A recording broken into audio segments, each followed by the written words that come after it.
What's up, guys? Bruce Kittle here I'm in Chicago at the POW Gym for the Chicago MVP Huddle, starting here in a while. So just gonna get a couple interviews, we hope, get a great workout and participate in the huddle. So we're excited to be here and looking forward to our time in Chicago. Inside the POW Gym, getting ready to go for the MVP. Just give you a little look around. So nice long gym, pretty cool. And we got the MVP crowd gathering over there. So we're going to start, I guess, the workout here shortly. So we're going to go with that, and we'll try to get a couple of folks. I've seen Oscar, met Ricardo, and a few other folks. So we'll do a little bit more of that. Anyway, talk soon. I'm getting upset about bullshit. Okay, in the classic Jay Glazer flavor, the workout includes boxing and MMA specialties. So we're doing some defense work and dodging and wheeling. So we'll get a little bit of that. The crew just told who I am and what I'm doing here, so that's good. They were looking at me pretty weird. But here we go. So I'm going to put some gloves on and get after it a little bit. Ready? Yeah? Yeah, I'm going with it. Here we go. She's ready. I'm not. They start. Swing towards me. And then I'm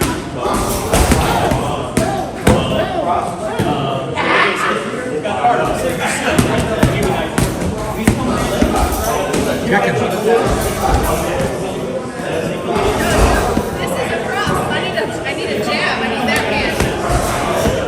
Jab. I slip. Coming back with a jab. Are we crossing? That cross the first. That's how we do this. Gotcha. Give me this.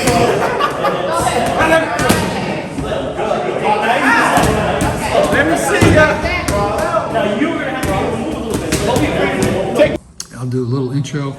All right, Bruce Kittle here behind the camera with the Hidden Pearls podcast. I am in Chicago, downtown Chicago, at the POW Gymnasium, where we just had an excruciating workout. All right, and we just concluded the huddle here.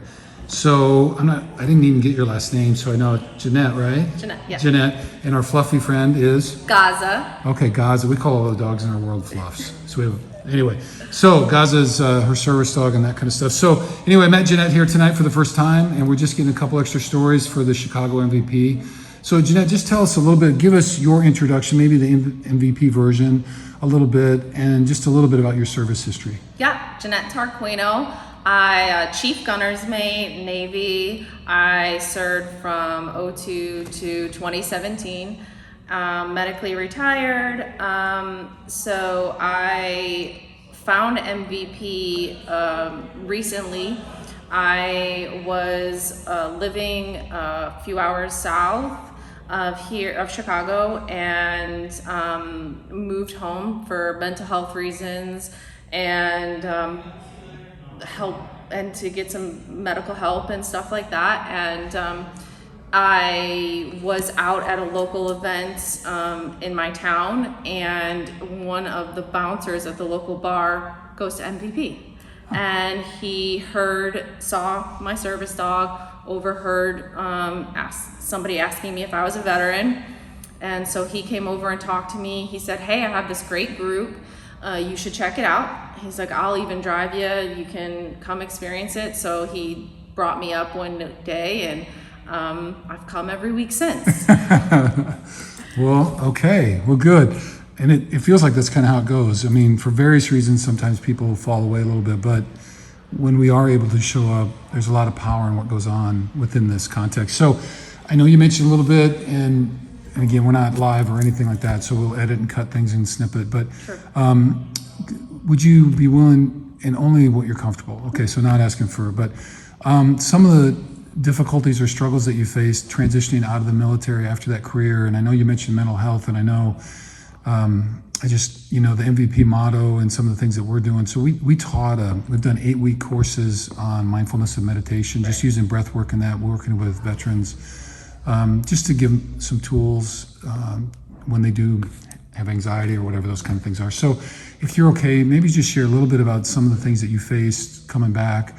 And if you're okay, just talk a little bit about the mental health things, just so, because a lot of what we're trying to do is that it's okay to acknowledge that you're not quite okay. Yeah. And there's nothing wrong with that. And we want to take the stigma away from it. And we want to just help people understand particularly what veterans are facing and some of the difficulties and the need to pay attention to it in a way so that on the worst end, people aren't, we're not losing more people here in the States because of those things. So anyway, enough of that. So whatever you're willing in that bundle of things, if there's something there that you wouldn't mind sharing, please. Sure. So my last day of active duty was my first day of college. I got out and went straight to college. I'm 100% disabled. I have a brain injury. And so I didn't have anything else to do, and I thought, well, I need something to do. So I went back to school, and I dealt with a lot of isolation. I lived in a rural area, and I really didn't have any friends. And then COVID hit, and it made it worse, more isolation. And brain injuries, PTSD, all those fun things, they don't do well with isolation. And I don't think a lot of military members do well with isolation because we're so used to having a family, a group, a routine, all those things. And that was all of a sudden gone for me. And so I had school, and that was a bit of a routine, but it wasn't much. No team members there. No. Everybody's on their own trying to get their best grades, and it's like it was rough. It was rough, and so I'm in my 30s. So as a 30-year-old, going back around 18, 20-year-olds, I didn't have a social group.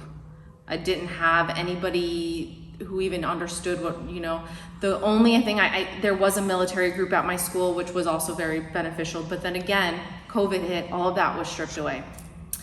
So after I graduated, I was down there and not leaving my house. And over time, I didn't realize how bad isolated I was getting, and I didn't realize how much it was really, truly affecting me. And I decided, for money reasons, because things were getting so expensive. My dad is in his 70s. He spends half of his time in Florida over this winter, so his house is empty. He's on a fixed income. I'm on a fixed income. It made sense. My parents both drive down to, I was living about 2 hours away, and they were driving down regularly to help me. So it made sense to move home. And when I moved home, there was this reality of, now my isolation and my mental health is at the forefront of my parents' vision, and it never was before. I haven't lived with my parents or with anybody for 20 years. I was on my own. I've been on my own since I was 18. I left right out of high school. And now all of a sudden I'm back home. I'm living in the basement. I'm in my 30s. And all I can think of is, what are the red flags when you're meeting people? Living in your parents' basement in your 30s is usually one of them. And so I was embarrassed about needing help, and I was embarrassed that I was living back with my parents, and all of those things, and I didn't have any friends. I didn't have any social structure. And moving back home after being gone for 20 years, those people that you used to know aren't those people anymore. And so coming home was a lot harder than I actually anticipated it would be. The streets aren't the same, the grocery stores aren't the same, and that was hard, and I didn't expect that. So I came to my first MVP event and got hit like a ton of bricks. I just was surrounded by a bunch of people that I didn't know, and I started realizing that the isolation I was experiencing was a lot worse, and my mental health was a lot worse than I actually thought it was.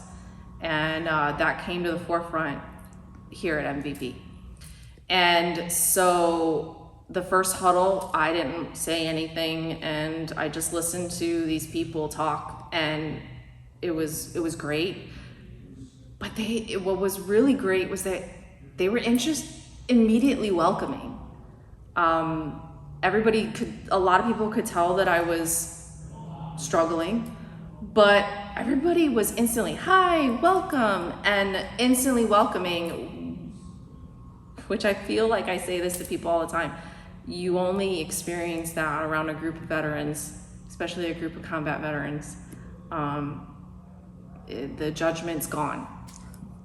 I struggle because I have no equilibrium, and so I have physical limitations that I struggle with, that I really work hard at. And being in isolation and being out of the military, I lost all that physical stuff that I used to do, and I was very competitive, and that was all gone. And I came here and started finding that again, started finding that physical activity, that competitiveness. I all of a sudden was able to be myself, and I haven't had the opportunity to do that since I got out of the military. Yeah, and I can vouch for that because I saw you throwing punches down today. We were doing some boxing skills, and she was dealing on the cross. I loved it. Let's see, jab, cross, Hook. kick. It was like, and then we added the bob and the weave and all that stuff, and she's over there. You could hear those kicks coming down the pike. Yeah, I was feeling it, and I love it. And I mean, the second week I shared who I was, and I shared about a little bit about my struggle, and all of a sudden, it was like family. Everybody was just like so responsive to what I had to say and understanding. And we had a softball tournament I was here for 2 weeks. We had a softball tournament, and with the fact that I have struggled with my equilibrium, I get very dizzy, and so I'm on the field and I'm running, and without even a conversation, somebody would just be there to hold me up. No questions asked, no explanations. They could continue on with their conversation and lend me a hand, and I wouldn't have to explain myself.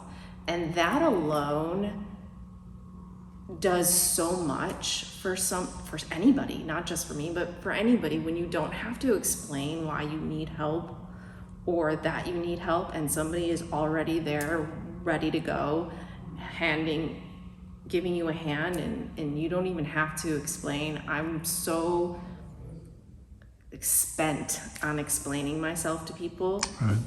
Especially because I don't look like I have issues, but I have a service dog, so I'm constantly explaining myself. I'm constantly going through it. And the fact that I can come here and I don't have to do that, I can just genuinely be myself. And when I walk through the door, TQ, hey, how you doing? And it brings so much power to me that I feel like I've lost over the last 5-6 years. And being able to come here in a huddle around people who are open and honest and are, will brutally tell you what's going on in their lives, you can feel connected. And it's something that, as a military member, was what held us together in combat. When you're going through the toughest times in the world, your life is in the hands of these people, and no one will ever understand what it's like to be like the guy who's cutting your hair may save your life someday. If I was in the Navy, so if the ship blows up or if we're getting shot at, this guy that you're eating chow with is gonna save your life. I mean, that's not something you expect when you're out in the normal civilian world. And so to be around, it's like being around family, and family that gets you and understands and doesn't judge. Right, doesn't wear you out. And it's not, you don't need a 2-week vacation after you visit them. I know. So. That was one of our member, not to be named, was just talking about his family lives close enough where he could go visit once a week, and kind of said, well, I don't want to come once a week because it takes me 2 weeks after I see you to decompress all the bullshit that I have to deal with. Right. So a couple of things. So one, just the open arms and welcoming. The second is without judgment. And 3, you're in kind of a peer support group kind of context in which, even though the stories are different, they're kind of the same. That's right. And they're the same enough where you don't have to explain yourself. Right. You can be yourself. And if we all kind of beat to our own little drum, and it's not, doesn't all look the same, because it's not. And the other thing, at least my experience with MVP is, at least in the LA West with Susie, she's always talking about, you know, we have to know our own shit and then own it and then share it. Yeah. And the fact that I can just come in and say what I need to say and get it off my chest, and, you know, I can also hear other people experiencing the same things. And, you know, I can feel I can process what they're going through. They can process what I'm going through. And I don't always need an answer. And sometimes some people provide them. Right. But that's not something my parents can give me. Oh. And right now they're my only social group. And I don't have military friends. So for me to tell somebody about something that happened or something I'm experiencing, they don't get it. You know, they don't understand why I have a service dog. They don't understand why things are the way that they are. They don't understand why I struggle in groups or why I'm experiencing things that way. And these guys do. Right. So I don't do much, but I make it a point to be here every week, because it's the one thing that every week it brings me some sort of win, and I need it. I need a win once a week. It's good to have. And it gives it to me. Yeah. Okay. Well, then let's wrap up with if there's a vet out there listening, or maybe former professional athlete even, you know, who hasn't heard of MVP or maybe has but is nervous about coming. You've said a lot that would, to me, convince somebody to give it a try. But is there anything else that you'd want to add about why they should find a local chapter and/or Zoom and get hooked up with MVP? Just do it because you need to. You know, I would have to say there's a lot of things that we look for when we get out. We look for camaraderie and support and a number of other different things that my poor brain injury mind won't let me think about right now. But you can find a lot of those things here. And if you don't like it, you just don't come back. But chances are you're going to come back. Yeah. So. And nobody pushes, nobody shoves there's anything on you. If you come, that's one thing. Like, if I came and a lot of people do this, they don't want to work out. They just come, they chit chat, they hang out for the huddle. Right. Most people are here for the huddle. Right. They're not here for the workout, because the huddle is the most important thing to them. And I see guys in every week, there's somebody that either comes just for the huddle, doesn't come to work out, and walks away. You can see just so much better. They let it out, they do what they got to do, and they have a better experience. Yeah. And like you said, sometimes it's just being listened to. Yeah. Sometimes it's just sitting in the group, and then there's connections that are made. Oh, I know so-and-so over at so-and-so, Yeah. They might be able to help. 100%. And then I think a lot of times too, if anybody in the group doesn't have an answer, they all know people who probably do have the answer. And I have gotten overwhelming connections of, hey, you need this person, you need that, hey, this group and that. I got so overwhelming amounts of, within 2 weeks of me being here, of all the connections that I needed to make. So if MVP isn't your group, you're gonna get a connection out of it. Yeah. And then connecting with the pros in that, I also think has been actually really interesting and really cool for me. I think that that's actually a connection I never thought of making. And when I started thinking about it and started explaining it to people, I was like, this is actually a really good connection, and it makes a lot of sense. And it's also great to have opportunities to go and hang out with those guys or go to events and be seen, because I feel like as military members, we're not seen very much. No, you come home and you lose your authority, you lose your expertise, and you lose the uniform.